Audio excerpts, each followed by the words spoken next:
You know, first off, I suppose if there's any one thing that I might have been gifted with, it's the ability to say what so many people feel, and that doesn't come from my upbringing, because like all Americans, I believe that my nation was the greatest in the world, that it was the bastion of freedom and democracy, and it was in that context that I joined the Marine Corps back in 1989. And I know that probably people in this audience must look at that and think, you know, how ignorant, how stupid, how indoctrinated can you be to believe that kind of stuff? But that's just it. Indoctrination is an extremely powerful thing. And there are plenty of Muslims, plenty of Christians, plenty of atheists, plenty of people in different nationalistic causes that are indoctrinated as well. And if there is one major achievement of indoctrination, it is the illusion that we are not all brothers and sisters in one human family. I do not need to be a Muslim to know that my Muslim brothers and sisters are being targeted. I don't need to be Aafia Siddiqui to know that this woman is being tortured and imprisoned by my birth nation. We don't need to actually live the life of the oppressed to understand that it's unacceptable. If we see the oppressed as our brothers and sisters, then we have an obligation to do something. If we don't do something, how is it possible to maintain self-respect when your brother or sister is being violated, your wife or your sister is being raped, your family is being murdered, and you do nothing? How is it possible to look yourself in the mirror, or to even think that you would at some point face your maker and be able to say with a straight face, I fulfilled my obligations as a human being, as a Muslim? How is it possible? It's not possible. And the fact is that we have contented ourselves for far too long with the idea that it's someone else's fault. It's the Zionists' fault. It's the Americans' fault. It's the Tories' fault. It's Labor's fault. It's this person's fault, that person's fault. It's anyone's fault but ourselves. Anybody but ourselves. Because the moment that you take responsibility for the world that you live in is the moment that you have to actually act in accord with that understanding. I don't believe or buy into the idea that it is someone else's fault. Now, having said that, let us be fair. Obviously, the vast majority of people in this crowd fit into a category of persecuted people. Just because your skin is darker than mine, just because your religion is different from mine, you're being targeted. And you are not finding favor as my people, white middle-class people from America have been supported by and benefiting from the rape and pillage of the world. So there are degrees of responsibility. And I have to say, probably the strongest motivating factor for me is that my birth nation, and in particular white males from my birth nation, are responsible for more terrorism, more violence, more death, and more suffering than any other group of people on this planet, with probably one exception, which is the most important exception that we need to understand, in my opinion, if we wish to understand the world. The world is nothing but a stage, as Shakespeare all too rightly said. Smoke and mirrors, illusions everywhere. These people that parade in front of us, we call them politicians, these prostitutes, quite frankly. In fact, I have much more respect for the prostitute who sells her body on the street than I do these prostitutes who sell their soul for an agenda which is intended to enslave and control every last one of us. These people are worse than the prostitute on the street. Far, far worse. And yet they're allowed to be presented in front of us as experts in the mainstream media. The fact that people can get up and say with a straight face that America doesn't want war, that America believes in democratic values, that America is a just society, the fact that anyone can get up and even claim that those within the leadership of America are nothing more than stooges and prostitutes for an agenda of which the ultimate goal, and there's plenty of evidence to support this, is to depopulate this planet, to wipe out a large segment of the human population. And how are they going to do that? Well, the first thing is they must keep us stupid and divided. So all you are supposed to care more about your Muslim brothers and sisters than you care about me, or you care about non-Muslim brothers and sisters. As long as you're thinking that way, then they'll be able to control us, because you'll have 1.8, 1.5 million Muslims, however many the number is, all fighting for their group. You'll have the racists who will be fighting for their race. You have the nationalists who will be fighting for their nation. All the while, all of us being manipulated, duped, and divided. And as long as we're divided, what happens? The status quo, the continuation. And here we are now. The stakes could not be any higher. This is not a joke. Those in power, and I say to you, the police, you're here. You are a working class person. You're not part of that 1%. You're not a prostitute. You didn't join the police so that you could beat up on people and be nothing more than a stooge for the tyrants who are running the show. And at some point, you're going to realize that. I have no problem with the police, but I have a problem with abuse of power. And whether you know it or not right now, you're serving a tyrannical agenda, which is not serving the people. And I'm hoping and I'm counting on many of you to realize this. And when your bosses tell you to turn on the people, whether they have a beard and call themselves Muslims, or whether they're a Christian and they wear white skin, that you will refuse that order. And we have an example of this in Egypt not too long ago, where that tyrant Mubarak, yet another prostitute, serving the interests of the empire, told the army to go in and slaughter the people. And what did they do? A lot of them called up their relatives, previous members of the family who served in the military, and asked them, what should we do? And at the end of the day, the vast majority of them refused the orders. At some point, this is what your calling is going to be. You are not the tyrants that you serve, but you will be put in their category if you serve them to the point which is coming, and it is coming. This world that we live in is nothing than one big set of illusions, and the illusions are intended to divide us, because without the division, there is no way that we, the masses, could be controlled. As long as we continue to put ourselves in this group, that group, we will be controlled, and the inevitable result of this is what we see being played out before us right now, and that is a full-scale World War III. We are already in a world war. You've got drones flying missions in Pakistan, killing innocent women and children and men every single day, practically. You've got war in Iraq, which continues, the invasion, the occupation, and this horrible sequence of events, which includes things like, for instance, the 2 British SAS agents in Basra. Who here knows that story? And why doesn't every single red-blooded British citizen know that you had terrorists serving your country?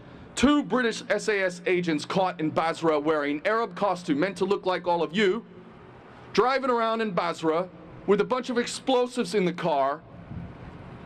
What are British SAS agents doing driving around Basra in Arab costume with explosives in the car? I'll tell you what they're doing.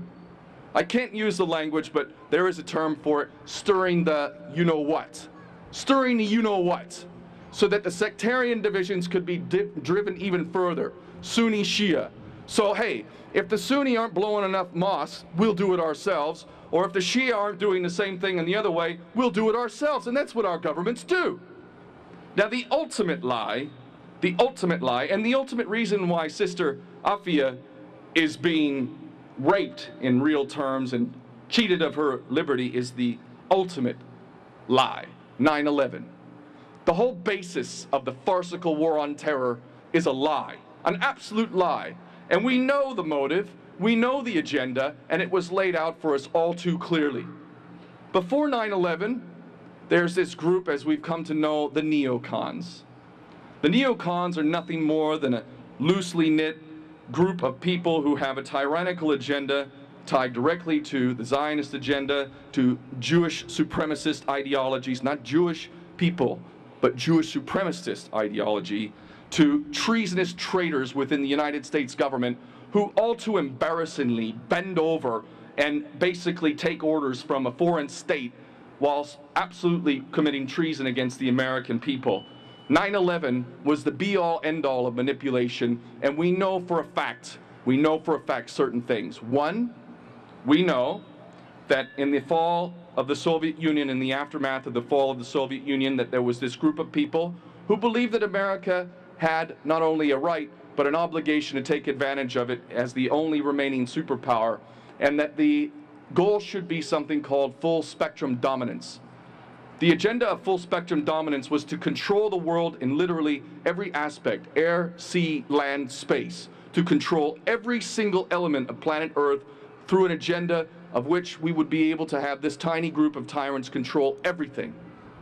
They said in a policy paper, Rebuilding America's Defenses, this is before 9/11, they said, in order to achieve this goal, we would have to have key objectives realized. One of those objectives was to control Afghanistan effectively and be able to run a pipeline through the former Soviet republics where a stupendous amount of gas reserves can be found, as well as oil, and be able to deliver that to the Gulf. In order to do that, we would need to be able to have complicity and cooperation. And we were doing business with the Taliban. Let's make no mistake, America has no problem doing business with tyrants. In fact, it works out quite well as long as they take their orders and bend over. And ultimately, Saddam Hussein is yet one example, just one example of that. And when he stopped following orders, look what happened to him. So the Taliban proved to be unreliable. And when the Taliban proved to be unreliable, we realized, well, we're going to have to take over Afghanistan. But there was no problem with the Taliban per se. But we wanted to control Afghanistan. And this was identified well before 9/11. Another key objective of the full spectrum dominance agenda was to control the second largest oil reserves and have permanent military bases in the Middle East, i.e. to have control over Iraq and to put in a puppet government and ultimately to have permanent military bases in the region. Now what they said in this position paper was that effectively the American people are too stupid to support this agenda because what it will require is for us to invade Afghanistan, to invade Iraq, to occupy. Many Americans are going to be killed, never mind all the dark-skinned people who are going to be slaughtered in the process because obviously they're not going to be down with the program and they will fight. But the American people are too stupid to support this because clearly this agenda of America controlling the entire world is a good thing. And so, barring a, quote, new Pearl Harbor type of event, those words are actually used in the document itself, a, quote, new Pearl Harbor, barring that, the American people, being as stupid as they are, will not support the policies that would be required to achieve the goal of full spectrum dominance. And lo and behold, on 9/11 was the greatest gift to this group of people that could ever be imagined. 9/11. And the whole point of 9/11 was what? To blame you all. A bunch of radical Islamic fundamentalists. One of the fundamentalist Islamic nutcase jihadists that was supposedly involved in 9/11 is a guy named Mohammed Atta. Now, any of us who know anything about Mohammed Atta know certain things that make it a bit hard to swallow that this guy was on a jihad. Such as, he was hanging out in Florida in strip joints, and he was snorting cocaine and drinking booze, and he was having a great time. All the while being coddled by the U.S. intelligence services, and being allowed to run around doing all this stuff with a very dodgy Saudi passport and whatnot coming in and out of the country. Apparently, a coke-snorting, stripper girlfriend having, booze-drinking guy is the main hijacker and conspirator in the whole 9/11 event. Now, if you believe that, it just shows how incredibly stupid and ignorant we are. Not only that, but 5 of the supposed hijackers are known to be alive. They're alive today. So how is it possible that they were overcoming crew on planes and flying a jihad and all this kind of rubbish? Not only that, but how many people here know who was arrested on 9/11? What nationality were the people arrested on 9/11? Because there were only so many people arrested on 9/11. And guess what nationality they had? Anybody have a guess? Israeli. Israeli. And what were these Israelis caught doing on 9/11? And is this my opinion? No, it's a fact. An absolute fact. Some of these Israelis were seen to be rather suspicious by some of the people observing them on the day because they were sitting there with a camera set up, focused on the Twin Towers, and as the first plane hit, which obviously seems pretty hard to believe that you happen to set up a camera pointing at the Twin Towers on the very day where a plane flies into it and then a second one flies. When that happened, these Israelis were acting in a rather strange way, laughing and joking and high-fiving each other while they were filming the event, which obviously people who saw that thought that was a bit suspicious. Well, they weren't the only people arrested that day. There were other Israelis arrested. These Israelis were driving a van. They were pulled over because the van was reported to be suspicious. And when they were pulled over, hundreds and hundreds of pounds of explosives were found in the van. They were driving towards a major tunnel. How is it possible that Israelis were driving around in a Mossad front company vehicle with hundreds of pounds of explosives and managed to be taken to jail along with these other Israelis? Guess what happened to these Israelis? They were released. No charges, no explanation. The story dropped. End of story. Now, if that was Muslims, you tell me. If Muslims had been found on the day with explosives in their vehicle, filming the event, high-fiving and whatnot, what would have happened to you? Well, we all know what would happen. One of the reasons why I'm being targeted over and over and over is because I'm able to say the things that many of you, if you said, you would already find yourself in prison, like brother who was in Guantanamo. If you speak the truth in this world and you happen to have dark skin and call your faith Islam, you're going to find a different set of rules for you. So much of what I'm saying because I have the ability to say it, and inshallah I will find myself with my freedom. Hopefully I won't be taken out, as probably many of you would be or have been taken out, but the truth is the truth, and I see no difference between the truth and God. If you believe in God, if you follow God, then you must follow the truth. And the truth is that only because we are being duped, only because we put ourselves in these different categories, only because we are divided, can this system be allowed to continue. And so here we are in ending, sitting on the verge of a full-scale Third World War. Full scale. Here we have a nation in Iran, which, aside from the war with Iraq, which was only done because America's stooge, Saddam Hussein, was carrying out the bidding of his benefactor, aside from that, a nation which has not invaded and has not threatened any other nation for hundreds of years. A nation that has no nuclear weapons, but who could blame them if they pursued them? I mean, let's be honest here. America has thousands of nuclear weapons. Thousands upon thousands, enough to blow up this planet thousands of times over, literally. Israel has hundreds of nuclear weapons, the worst kept secret in the world, and is not subjecting itself to the inspections that the Iranians are. And Britain also has weapons. I see these three nations in truth to be the true axis of evil. There really is no separation between the British Empire, the American Empire, and the Israeli Zionist project. They're one and the same. Different faces of the same coin. One and the same. And these three nations are more responsible for carrying out a policy which threatens the ultimate agenda, a full-scale Third World War. And here we are, one false flag attack away. One. A false flag attack that could come in the form of a Dolphin-class Israeli submarine sending a torpedo towards an American ship, which they did with the USS Liberty back in 1967. They could easily do this again. As soon as an American ship is sunk, it will then, the prostitutes in the mainstream propaganda machine, the BBC, Sky News, Al Jazeera as well, prostitutes who were meant to keep you stupid, so we buy the lie that this group did it, when in fact it's our own government that did it. One false flag operation away. One. If a false flag operation is carried out and it is blamed on the Iranians, that will be the green light for Israel to launch an attack on Iran. Iran will fight back.